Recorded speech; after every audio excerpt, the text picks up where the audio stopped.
You see them everywhere.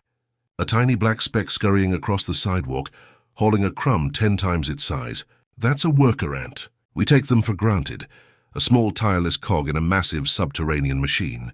But have you ever stopped to consider that the tiny worker ant you see hustling across your sidewalk started its life looking nothing like it does today? It's one of the most astonishing biological processes in the insect world, a hidden in plain sight phenomenon called complete metamorphosis. The common myth that ants just grow up. You imagine a small ant that gets bigger, like a toddler becoming an adult. What if I told you that an ant's transformation rivals that of a butterfly, completely overhauling its body in a dark, nutrient-fueled cocoon? It's a 4-stage process, egg, larva, pupa, and adult, that every single ant, queen, worker, and drone must endure to take its place in the colony. Forget what you think you know about growing up. For an ant, it's a full-scale biological reconstruction.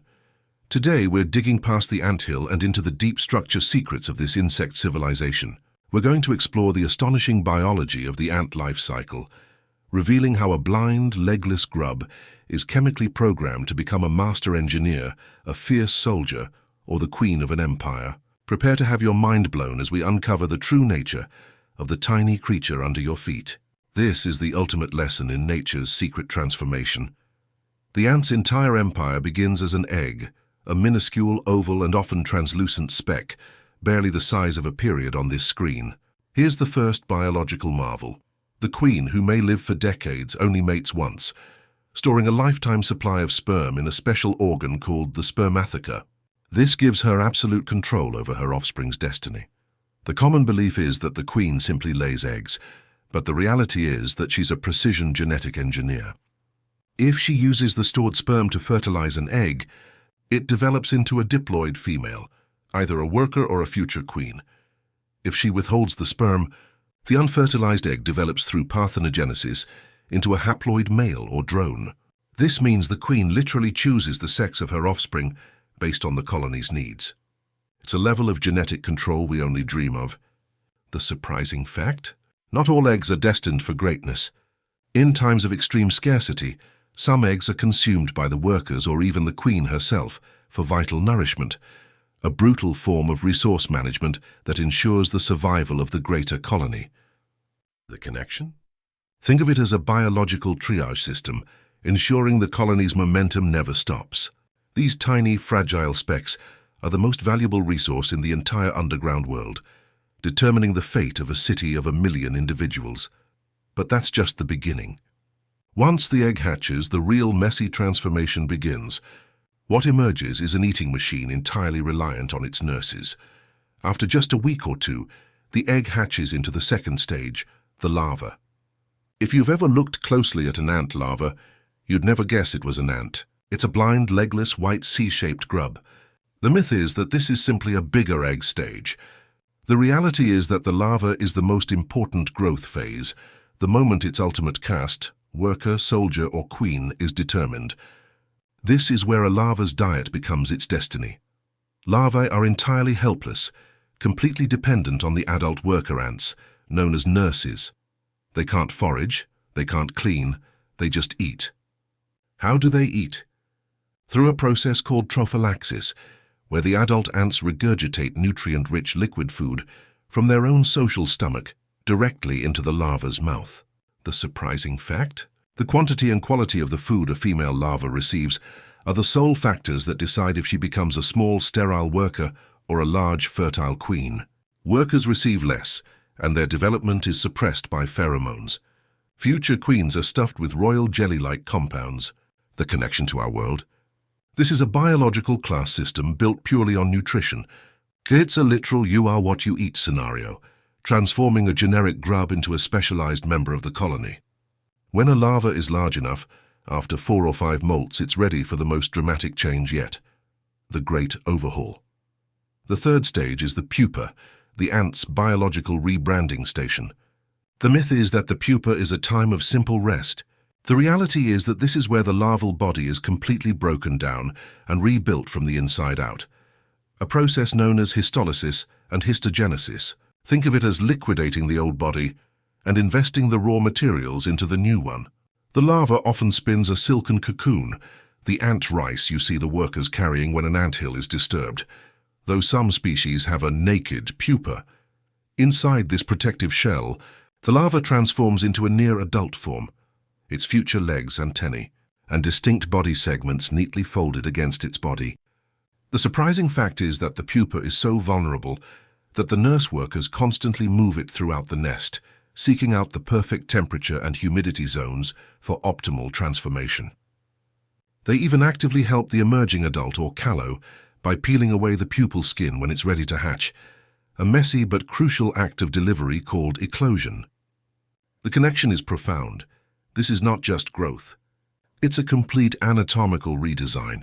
The digestive, nervous, and muscle systems of the grub are dissolved and reassembled into the hard-bodied, six-legged engine of efficiency we call the adult ant. And when it emerges, it's pale, soft, and has a very specific first job. The newly emerged ant is called a callow. It's soft and pale, light in color until its exoskeleton or cuticle hardens and darkens. This is the final stage, the adult, and it's where the pre-programmed specialization kicks in. The myth is that an ant is born, and it immediately starts its lifelong job. The reality is that most worker ants operate on a strict, age-based career path known as temporal polyethism. A young, soft worker starts as a nurturing nurse ant inside the dark, protected chambers, dedicated entirely to feeding and caring for the eggs, larvae, and pupae. As they age and their exoskeleton hardens, they graduate to construction and maintenance tasks, like digging tunnels and cleaning the nest, the interior workers. Only in the final phase of their lives do they take on the most dangerous job, becoming a forager, leaving the safety of the nest to gather food. The surprising fact? This age-based progression is a brilliant evolutionary strategy. The most expendable, oldest workers are the ones sent into the high-risk outside world, preserving the younger, more skilled nurse and construction workers. The connection? It's a perfectly logical system of risk management, ensuring the colony's most vital resource, the capacity for future labor, is protected at all costs. But the worker is only one part of the adult triumvirate. We've seen how a female larva, thanks to a high-protein diet, becomes a queen. But her life is fundamentally different from her workers from the moment she leaves her pupa. The myth is that the queen is royalty, commanding the colony. The reality is, she is a sophisticated egg-laying factory, the biological epicenter of the empire. She is the only female who has full reproductive capacity, and her life begins with the nuptial flight. In a synchronized, explosive event, winged male drones and future queens, called alates, erupt from the nest and take to the sky for a mass mating ritual. The surprising fact is the immediate self-destruction that follows. After mating, the male drone dies, his sole purpose fulfilled. The newly fertile queen lands, finds a suitable spot, and immediately chews or tears off her own wings. Those once vital wing muscles are then biologically dissolved and reabsorbed, becoming the initial fuel and protein source she uses to lay her first generation of eggs. She is entirely solitary during this phase, relying on her own body for survival. The connection? She exchanges the capacity to fly for the capacity to breed, literally repurposing her body to found her new kingdom. It is a one-way ticket. From that day forward, she is a prisoner of her own reproductive success, capable of living for up to 30 years, all for the sake of laying eggs. The third adult caste, the male ant or drone, has the shortest, most singular existence in the ant universe. The myth is that the drones are part of the daily work crew. The reality is they are little more than flying sperm vessels. As we established, they are the product of unfertilized eggs, making them haploid, possessing only half the chromosomes of the female workers and queens. They are generally lazy, doing no work within the colony, no foraging, no nursing, no nest maintenance. They are only tolerated because they represent the colony's genetic lottery ticket. The surprising fact is, their anatomy reflects their singular job. They have huge eyes for spotting future queens during the nuptial flight, and large wings for the journey, but their mandibles and body strength are underdeveloped compared to a worker. Their entire life is a waiting game, culminating in one brief mating flight. Upon completion, they are cast aside, left to die or occasionally even attacked by the workers once they return to the nest, as they are no longer useful and only consume resources. The connection? The male ant is a biological one-and-done organism, an extreme example of nature's efficiency, prioritizing the colony's sustained reproduction over individual male longevity. While the queen's role is fixed after her larval feeding, the worker caste itself can be incredibly diverse, showcasing the depth of ant metamorphosis. The myth of the worker is that they all look the same. The reality is that many species display polymorphism, where workers come in different shapes and sizes, each with a specialized purpose. These are often split into minor workers and major workers, the latter frequently being referred to as soldier ants. The difference is decided back in the larval stage through subtle variations in feeding. A future major worker or soldier receives a little more food, which triggers a massive overdevelopment of the head and mandibles. The surprising fact is that the soldier ant's massive head is not just for fighting. In some species, like the leafcutter ant, their huge mandibles are used to cut and carry heavy leaf fragments. In other species, the soldier's head is a perfectly shaped door, a living barricade known as a phragmotic head that they use to block the nest entrance from intruders. The connection? Their entire physical metamorphosis is geared toward a single defensive or industrial function, turning a tiny larva into a highly specialized tool for the colony's infrastructure and security. The ant life cycle doesn't happen in a sterile environment. It occurs within the highly complex and meticulously organized brood chamber. The myth is that the eggs, larvae, and pupae are just left in one big pile. The reality is they are constantly tended and organized by the nurse workers with surgical precision. These immature stages, collectively called the brood, are extremely sensitive to temperature and humidity. The nurse workers don't just feed them, they move them. If a chamber gets too cold, the brood is moved deeper underground.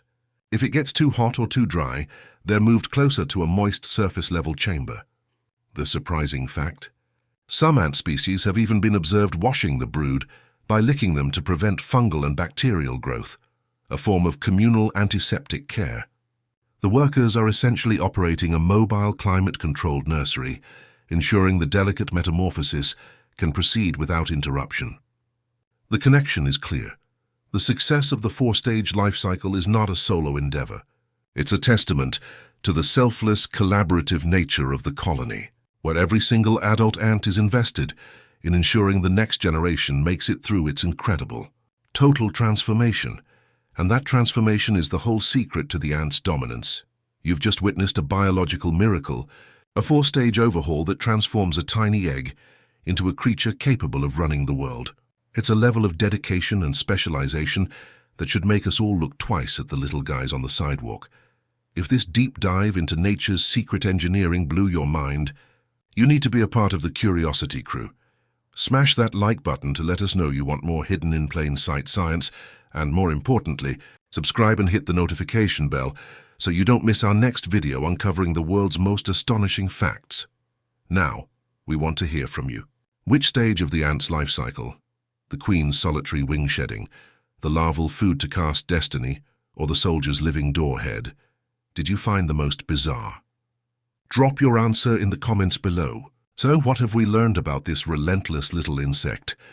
The ant you see today is the result of a complete biological reset, a journey from a tiny, genetic lottery ticket, the egg, to a blind, hungry grub whose diet determines its entire destiny, the larva, to a self-reconstructing chamber of transformation, the pupa, and finally, to the hard-shelled specialist that executes a perfect, age-based career, the adult. The ant's secret isn't just hard work. It's the sheer efficiency and dramatic nature of its complete metamorphosis. It's the ultimate biological upgrade, a four-step system that ensures every single individual is perfectly molded for the survival and expansion of the colony. The next time you see an ant, remember the astounding complexity, the total overhaul, and the hidden life it had to endure to get there. It's a tiny creature with a monumental story. What other incredible secret transformations are happening around you right now that you've simply never stopped to notice?